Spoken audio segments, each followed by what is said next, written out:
Tomb Raider exclusive on Xbox One is a good thing. All right. Crystal Dynamics is not saying fuck you to Sony people who like the new Tomb Raider reboot. Crystal Dynamics is not, you know, screwing people over. All right. This isn't EA trying to make games $80. This isn't Capcom with on-disc DLC. This isn't Ubisoft with their stupid Uplay. All right. They're not screwing gamers over.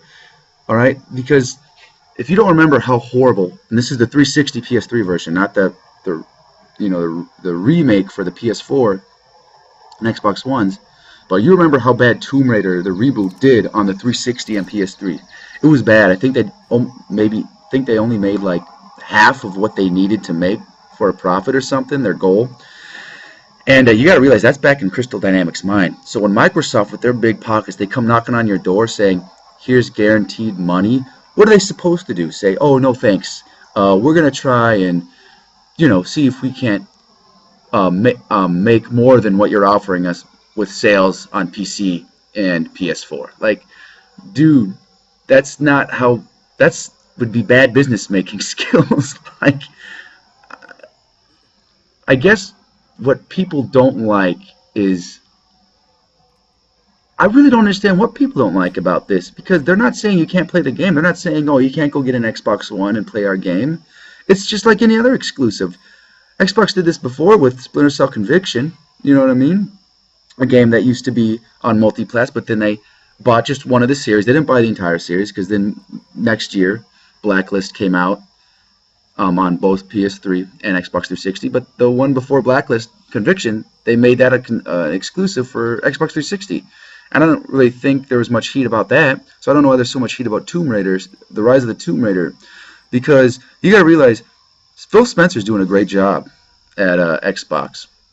He's trying, and I think this Tomb Raider thing shows that he's trying. This isn't like a Batman Arkham Knight. This isn't like a Call of Duty. That would have for Microsoft to match the sales on both PC and PS4 for one of those games, that would have made them pay way too much. They just wanted a game that Sony people played and loved, that maybe they would try and come over and buy an Xbox One to play that game too. They're not trying to buy a system seller game like they did with Titanfall from EA.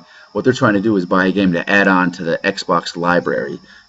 That one little extra respected title to go with Dead Rising 3, which is on PC now, but Forza 5, Titanfall, which is also on PC, another one, but Sunset Overdrive's coming out. The Master Chief Collection, which you don't know, is on PC. They're just trying to add on, to add on to their library, to make you want to come over. Like, oh, that's it, they got the Tomb Raider, I like the last one, along with their other games I liked. That's going to make me go over to their system.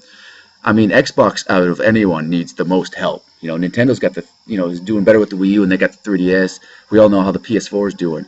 So you gotta like that the company, who most people thought was gonna just shit out and run because it's not doing good, is actually doing the opposite. They're trying. They're spending money to succeed.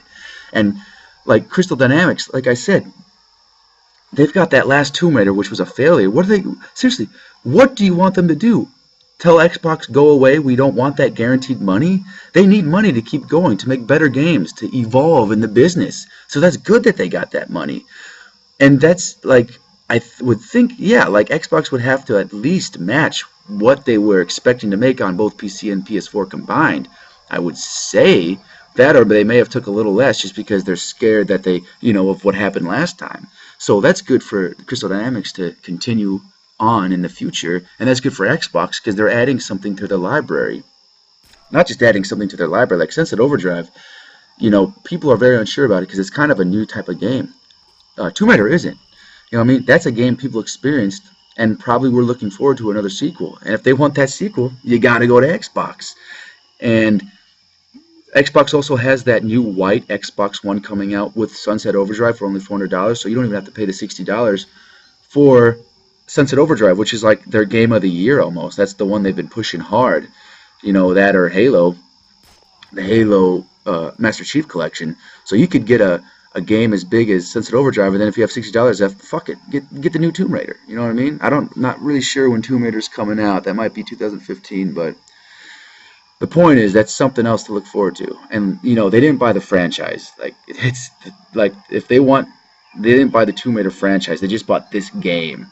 So that kind of bugs me because I feel like you buy I want to buy into a franchise, not into one game, and then the franchise spreads out.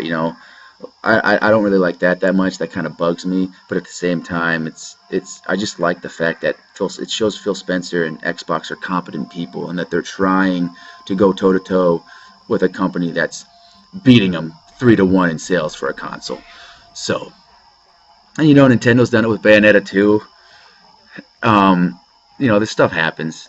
They're just trying to succeed. And if Xbox did this with a bunch of other games, then that pissed me off because all they're doing is taking third-party games and then making them exclusives. They're not trying to do what they're doing with Sunset Overdrive or Forza, where they've got their own franchises that they've created themselves and they're trying to make them better. All right, they're still doing that. It's not like they're doing that with a bunch of multi-plat games. Then I would have a big problem with that. But other than that, every now and then it's not a big deal, and I just like the fact that it shows that Xbox is really trying hard with Sony's foot on their throat. Let's be real. Because it is all about the games. Is it underpowered? Yes. Does it have the nickname, the X-Bone? Yes. But when it comes to, if Sunset Overdrive kills it, if Halo Master Chief Collection, it turns out to be a success because people want to play, Halo, and then this, I mean, that's good. It's good. That's a good thing. So Crystal Dynamics, they're not giving Sony fans the finger. They're not saying, hey, screw you guys, we don't care. They're trying to be successful, and it's a good business deal. Like, I think that would have been stupid if they turned down Microsoft. So